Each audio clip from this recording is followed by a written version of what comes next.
Now at 5, a surprising and historic day for racing. A new owner for the iconic Indianapolis Motor Speedway and the IndyCar Series.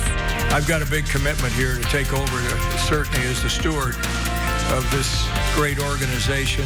Roger Penske now in the driver's seat at the racing capital of the world, the legendary winningest team owner in Indianapolis 500 history. After nearly 74 years, the Holman George family said it is time for a change. I think we all realize that as a family and as an organization, we probably had taken it as far as we can. And now, the deal is done. For only the 4th time in the 110-year history of the Indianapolis Motor Speedway, there will be a new owner. This is RTV6 News at 5, working for you. And good evening to you. I'm Amanda Starantino. And I'm Mark Mullins. Now at 5, he is the most successful team owner in the long history of the Indianapolis 500. Today, Roger Penske is taking over ownership of the world's most famous race course, and today's announcement is making waves all over the racing world. That's right. We've got team coverage for you this evening. Dave First and Brad Brown are at the corner of 16th and Georgetown, the famous Gate 1 at IMS.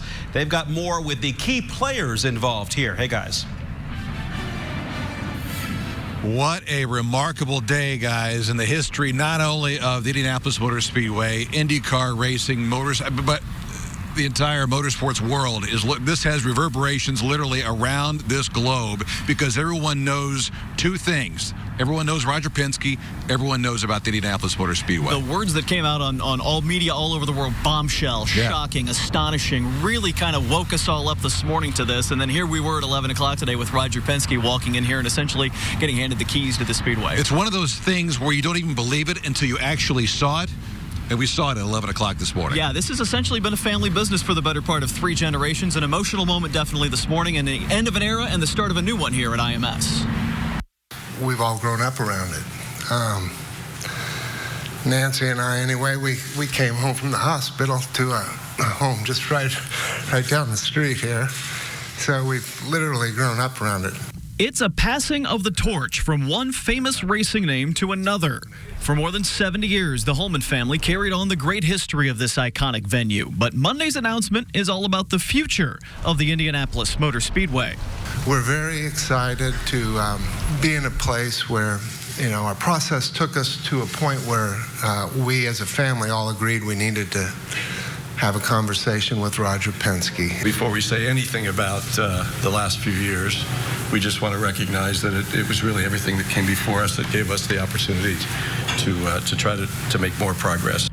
The acquisition will fall under the Penske Entertainment Corporation. Along with the Speedway, Penske will also take over the NTT Data IndyCar Series and IMS Productions, the company's video and digital media operation. We're going to invest capital. We know the economic benefit today that this race brings to the region is amazing, and we want to grow that. It's important to us. As for what happens here going forward, the ideas are already churning. No possibilities are being left off the table. I think you've seen a tremendous change, and we want to add capability. Is there more fan zones? What can we use this for? Can we run a 24-hour race here? Can we run a Formula One race here? What are the things that we can do?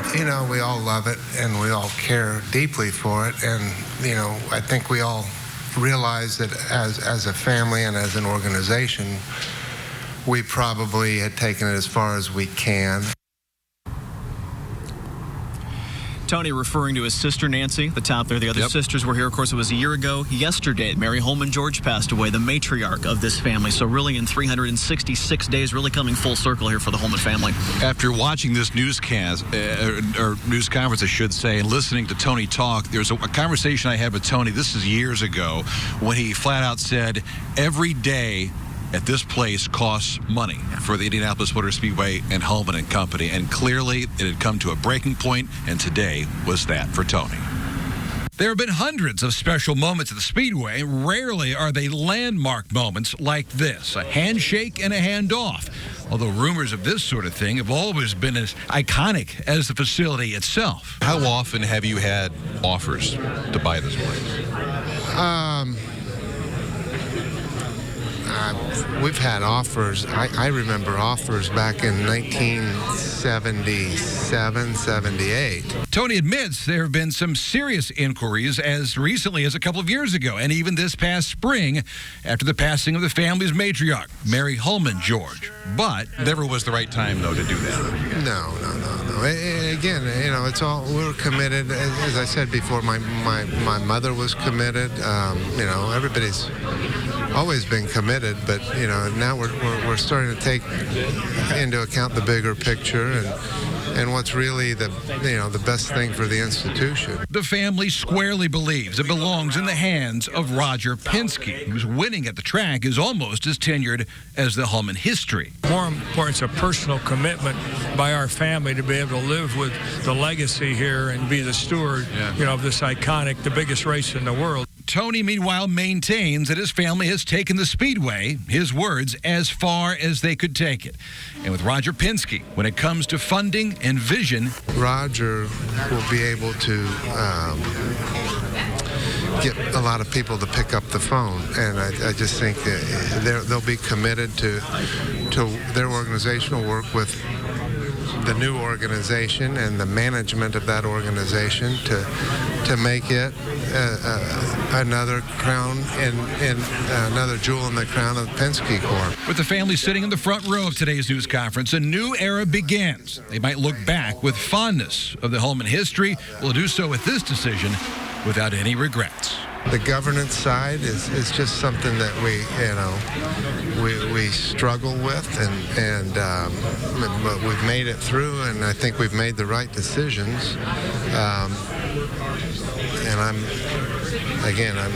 suggesting we're all at peace and feel good about it, and are here to help any way we can.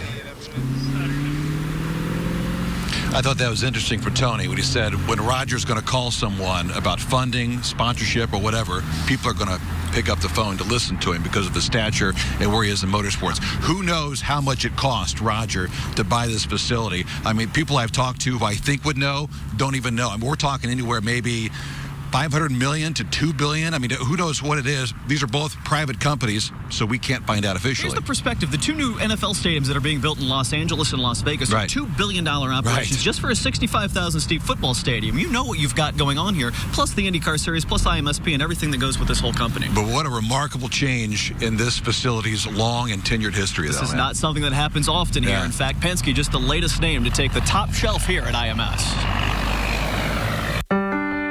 Carl Fisher and his three partners, James Allison, Arthur Newby, and Frank Wheeler, got together to build the Indianapolis Motor Speedway in 1909 as a testing facility for Indiana's rapidly growing auto industry. In 1911, they took the next step, hosting the very first Indianapolis 500-mile race. The track remained in their hands until 1927. It was then turned over on August 15th of that year to a new group headed by famed World War I pilot Captain Eddie Rickenbacker, who also started 4 500s. As during World War I, the track shut down for World War II and fell into a terrible state of disrepair. The facility was in shambles with weeds replacing cars. But Terre Haute businessman Tony Holman was not deterred. He purchased the track in 1945 for about $750,000 and whipped it into shape for a return to racing in 1946.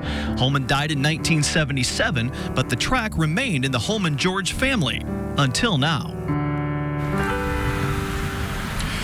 I think it's interesting that it will remain essentially a family business. It's the Penske family. Roger talked today about, I hope my dad's proud. Clearly, his dad was the first one that brought him here some nearly 70 years ago for his very first at the track. All over social media, drivers, team owners, anybody related with auto racing, very positive vibes about Roger taking over this and the Penske name being here at IMS. I know there's a lot of apprehension about, what the next chapter will look like, but I think here's the bottom line for all the racers and drivers and team people that I talk to. If anyone's going to buy the Indianapolis Motor Speedway, they're glad it's a guy like Roger Penske, whose heart is as big as certainly the Holman George family had for this place. Interesting insight, by the way, from Roger Penske about what he thought when Tony initially came to him with this idea, that interview. Much more with RP coming up tonight at 6 o'clock. For now, Brad Brown, Dave Furst at the Indianapolis Motor Speedway, RTV6 Sports. Guys, what a huge and historic day. We'll be watching to see what changes may be in store. Of course, we'll have complete coverage of this on the RTV6 app as well. Thanks, guys. And this is big news not only for the racing world, but for the town of Speedway that sits in the shadow of the Indianapolis Motor Speedway. On Main Street, people at Charlie Brown's Pancake and Steakhouse were just hearing the news this morning. It's a popular eatery for fans and drivers alike, and you can bet this is the talk of the town at the restaurant today. I think that you're going to hear a whole lot of thoughts from a whole lot of people, but I'm happy. I'm happy with who has it, and I'm happy with who's getting it. We are a racing community, and we love our racers. It's about our racers. If they're happy, we're happy. And one of those racers weighing in today, Penske driver and former Indy 500 champ Will Power, he tweeted, quote, "What amazing news. IMS and IndyCar are in great hands. Roger's love of Indy and racing is no secret, so I can't think of anyone better to have purchased it. I think this helps secure the future of the sport and continues the positive direction that the series is headed in." And Governor Eric Holcomb issuing a statement that said in part, "The biggest single-day sporting event on planet Earth is about to get even bigger and better. I couldn't be more excited about the future of Indianapolis Motor Speedway with the captain Roger Penske at the helm. Mr. Penske's vision, team, and high expectations will ensure Indiana's most iconic asset continues to grow." All that action today, Amanda, at 16th and Georgetown, and yet look, it's quiet at the track. It's quiet there now, but we're seeing still some of those cloudy skies over there. And maybe a few sprinkles. No races yet, but it already has me fired up for breakfast at the Brickyard. I'm ready to go when you walk in there in May, and we'll see what has changed as we go to the race. Let's talk about what's changing right now across central Indiana. A few sprinkles, as Amanda mentioned. Lots of clouds, not much in the way of rain. These showers are pretty much moving west to east across central Indiana, Interstate 70. They'll get the ground wet. That's really about it for the next several hours. 50 in Plainfield, temperature in Edinburgh 56, otherwise lower 50s most of central Indiana. Temperatures from north to south all in the 50s. There's an exception. 62 in Evansville. Between now and midnight, a few showers. Carry the umbrella. Maybe you'll have the intermittent wipers on in the car as you're driving. Temperatures will be slow to change before midnight. They'll change more after midnight when the showers come to an end, but there's the shower activity. By 7 a.m., we'll be waving goodbye to those. What's ahead for your Tuesday? Coming up. If you're going to meet up with a stranger to purchase an item or exchange something, police want you to be safe. One local police department has created a safe space to hold meetups for sales and even child custody exchanges. RTV6's Stephanie Wade is in Franklin tonight showing you what they've done. Police often encourage people to use their stations as a safe place to meet up with someone you might not be familiar with.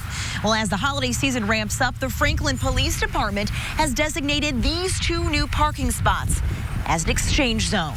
Some might take to the internet to purchase items from people online. That means they'll have to meet up to make the transaction. Beyond transactions, police find people often use their stations to make child custody exchanges.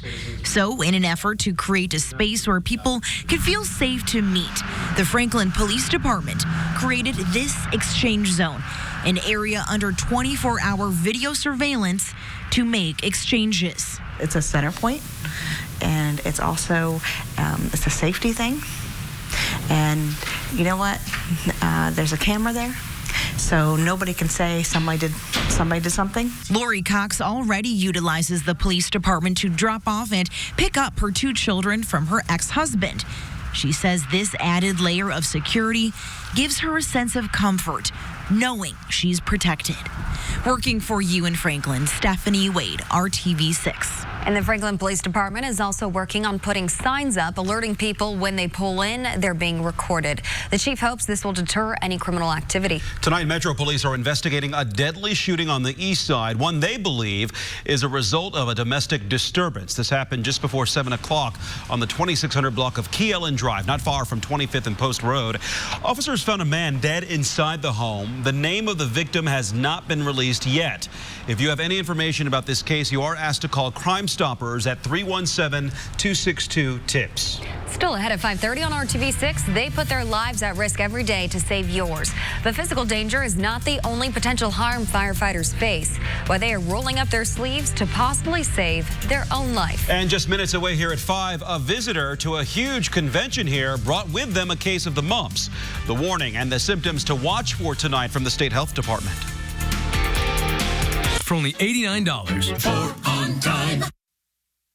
State and local health officials are investigating a confirmed case of mumps in someone who attended the National FFA convention in Indianapolis last week. According to a report from the Indiana State Health Department, the risk of transmission is low. However, healthcare providers are encouraged to consider the possibility of mumps in anyone who has the symptoms and attended the convention on October 30th and 31st.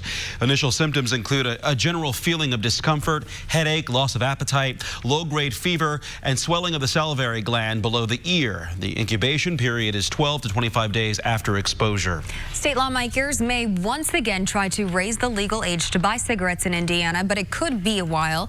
A legislative panel is recommending that the age be raised from 18 to 21. The legislature's Public Health Study Committee approved the recommendation this past week after hearing testimony on the change that has failed to advance among lawmakers for several years. The proposed age change would cover both traditional and e-cigarettes.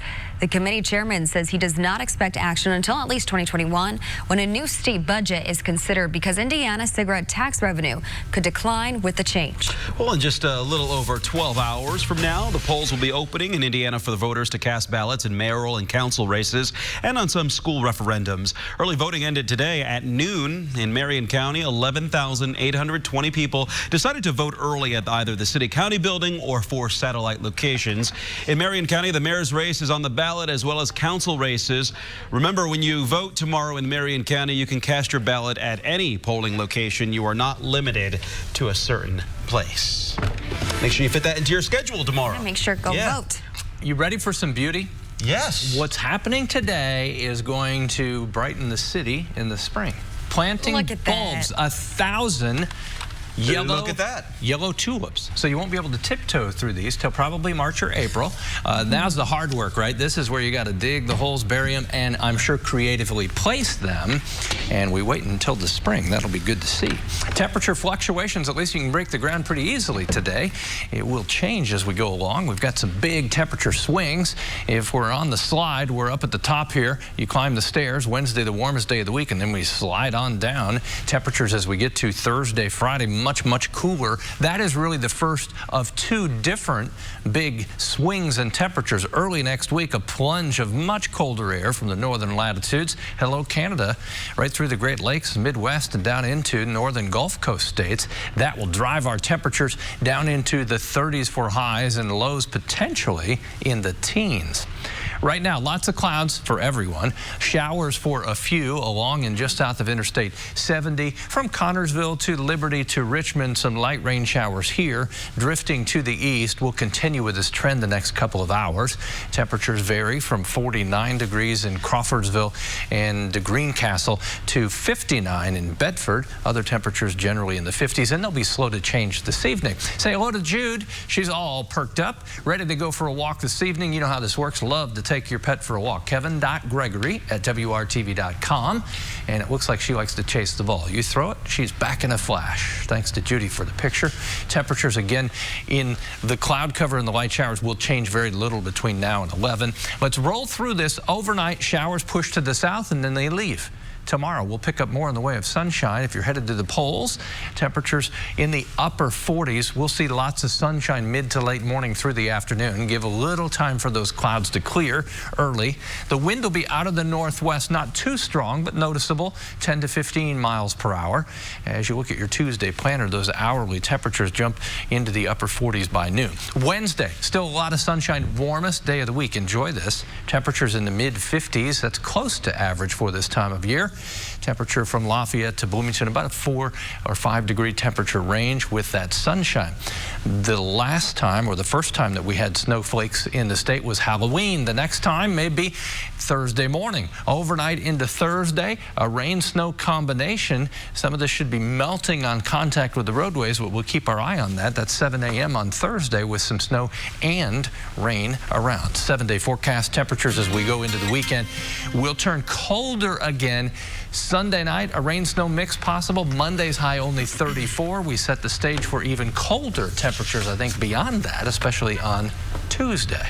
All right, we'll be bracing for that, I'm yes, sure. Sir. Thanks, Kevin. Well, coming up, a high honor for schools across the Hoosier State, including several right here in central Indiana. Days from 4:30 to 7. Academic excellence took center stage at the State House as educators received kudos for a job well done. State School Superintendent Dr. Jennifer McCormick took the time to shake each recipient's hand during this year's Blue Ribbon School celebration. Those among the 12 schools honored this year say it feels good to see all the hard work pay off. Our long hours and hard work and dedication towards our students has paid off.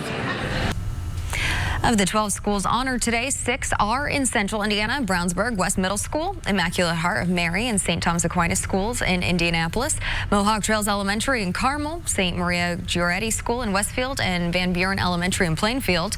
The highly coveted award is given each year by the U.S. Department of Education. And we salute them all. Congratulations.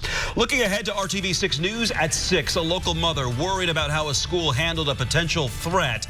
Working for you, we're getting answers from the district and what they're doing to keep kids safe. New at 6. But first on the Now Indy, download Regret, how Apple is trying to erase that regret for millions of iPhone users. You're watching RTV6.